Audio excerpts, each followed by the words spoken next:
भावीदास झालो त्यांचा। तेची माझे हित करीती सकळ जेणे हा गोपाळ कृपा करी। भागली आमज वाहतील कडे त्यांची आले जोडे सर्व सुख। तेची माझे हित करीती सकळ जेणे हा गोपाळ कृपा करी। तुका म्हणे शेष घेईन आवडी, तुका म्हणे शेष घेईन आवडी, वचन न मोडी बोलिले ते। तेची माझे हित करीती सकळ जेणे हा गोपाळ कृपा करी। विठ्ठल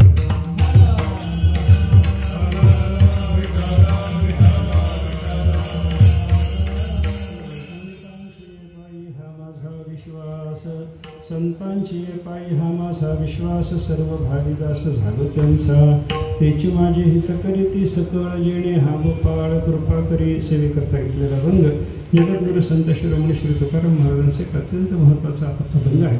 संतपर प्रकरणातला आहे। साधू पुरुषाच्या संबंधानं आपण काय साधना करायची आणि साधूच्या कृपेनं आपली साधना पूर्ण झाल्यानंतर त्यांच्याकडून आपल्याला काय प्रसाद प्राप्त होतो, या दोन्ही गोष्टीचा विचार सांगणारा महाराजांचा अभंग आहे। सेवा कशी करायची तेही सांगितलं आणि सेवेचा मेवा कसा भोगायचा तेही सांगितलं। विठ्ठल